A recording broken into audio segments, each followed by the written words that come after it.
Over the weekend, you probably could have convinced me that the Jeffrey Epstein file release story was starting to fade. Donald Trump had been trying relentlessly to turn it into a story about the fake news, and it appeared as though his base was starting to rally around him. And I thought that, plus the fact that Congress is about to leave for 5 weeks, might mean that this story would sort of start to fade away from the public imagination.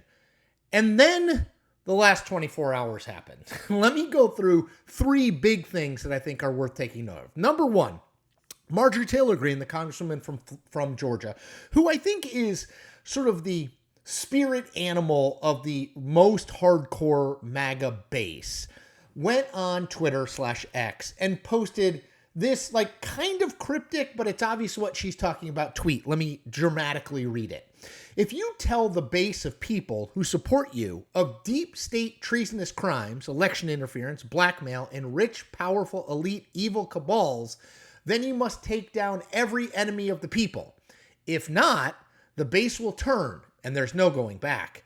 Dangling bits of red meat no longer satisfies. They want the whole steak dinner and will accept nothing else. I mean, I do love a good steak dinner. Okay, that's point number 1. Point number 2, the Department of Justice announced on Tuesday morning that they want to talk to Ghislane Maxwell, Epstein's known accomplice, aider, and abettor in all of his sexual trafficking and sexual exploitation, who Ghislane Maxwell currently in jail. This is from Deputy Attorney General Todd Blanche. He said, President Trump has told us to release all credible evidence. If Ghislane Maxwell has information about anyone who's committed crimes against victims, the FBI and the DOJ will hear what she has to say. Therefore, at the direction of Attorney General Bondi, I've communicated with counsel for Ms. Maxwell to determine whether she would be willing to speak with prosecutors from the department. Okay, that's pretty big. I mean, that alone is a big deal. But there was a third thing that happened after this, which is the House Oversight Committee, which is controlled by Republicans, by a voice vote, approved a measure to subpoena Ghislane Maxwell to testify in front of that committee. That whole effort was led by Tim Burchett, who is a Tennessee Republican and, again, a full MAGA guy. This is amazing. I mean, this is pouring lighter fluid on a fire that was sort of maybe starting to die down. This is just dumping a whole thing of lighter fluid on it. I mean, it is wild. I did not expect it, and I think it has lots and lots of ramifications that I'm going to talk about in just 1 second. What I'm going to do before I do that is tell you that you need to become a subscriber to this here YouTube channel.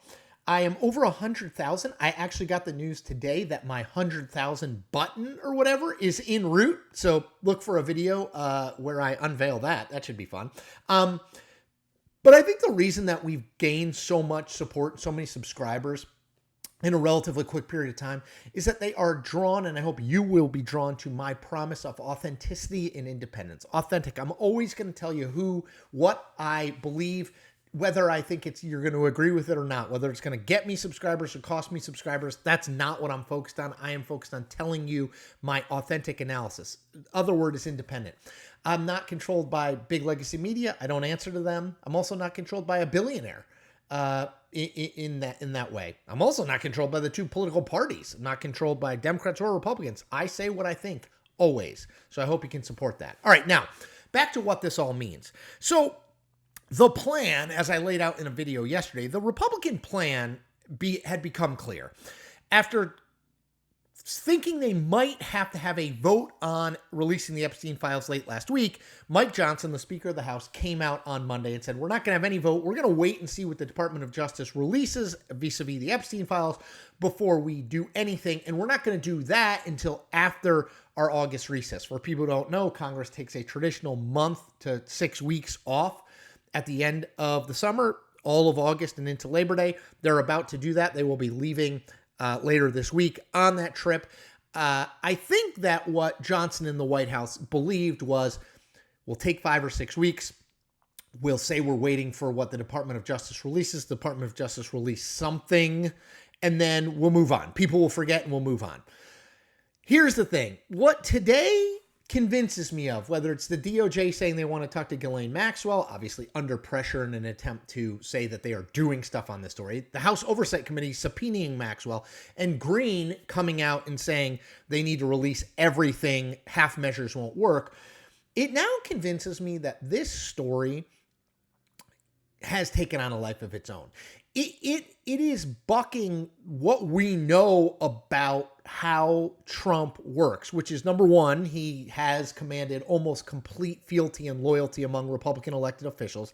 And number two, he is a master manipulator of the media narrative. Well, Republican elected officials clearly got the message that Trump doesn't want to talk about this anymore, and at least some of them are continuing to do things that ensure it's going to be continue to be talked about. Second, Trump has tried the distraction machine over and over again in the last 15 days since that Department of Justice memo came out that said Epstein killed himself, he didn't have a client list, and there's nothing to see here. And time again, it hasn't worked. We had the FBI saying that they are investigating James Comey and former CIA Director John Brennan. We had Donald Trump over the weekend coming out and saying that the Washington Commanders need to change their name back to the Washington Redskins. We've had a slew of attempts by Donald Trump to get people to look over here.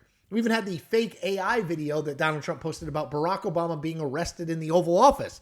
And yet, time and time again, not just the public, not just the media, but Republican elected officials and the Republican MAGA base keep returning to this Epstein story. And what I will tell you is that in my years of experience, and I've now got decades of experience as a political journalist, when this sort of thing happens with a story, when a story takes on a life of its own, all of the traditional rules of how stories play out and when people lose interest tend to not apply. They create their own gravity, stories like this. They are hard to predict. The where and when and why the story goes, like where it goes next, becomes almost impossible to predict. And this is what I would worry about if I was Republicans, the traditional ways that you deal with a story like this, ignore it, right? Don't give it oxygen and it'll die off. They tend to be much less effective because it becomes a cultural thing, not just a political thing. It grows into the broader culture. We may be seeing that right now happening with this Epstein story. It is getting bigger and bigger. And even when it looked like, I did a quick Google search, Google trend search to look at the last 7 days of the story. Over the weekend, it kind of was fading out from a peak of about July 15th or 16th, so 5 or 6 days ago. But my strong sense is that you are going to see interest, search interest, and just overall interest pick back up in this story. Now, can this story withstand a 5-week break where politics generally takes a backseat? Congress is out, people go on their August breaks, their August recess, their August vacation. Can it withstand that time? Will there be enough oxygen to continue to fuel it? I, as recently as yesterday, doubted that. Today, I think I may have been wrong that this story is entering a whole other stratosphere that I hadn't even considered it might. If it gets to that level, and I think we're close if we're not already there, I think that we are in a very unpredictable place, and managing this story is out the window for the White House and Republicans, and they're just going to have to sort of ride the lightning, ride the roller coaster, ride the dragon, whatever, but it's going to be a very unpredictable ride with consequences that are even less easy to predict. All right, that's all I got for you today. As always, I say, please subscribe to this channel, independent and authentic. You can also, if you want to support me, like and comment on this video. It helps build our community, but it also helps with the YouTube algorithm to get this out and recommended to people who aren't subscribers but might like this content. Speaking of people who might like this content, I rely on you guys to be my evangelists. I can make content and ask you to subscribe, but I need you guys out there in the real world saying, if you're interested in politics, if you're interested in understanding why all this stuff works, if you're interested in the media, check this guy out. So I hope you do that. Okay, everyone, take care.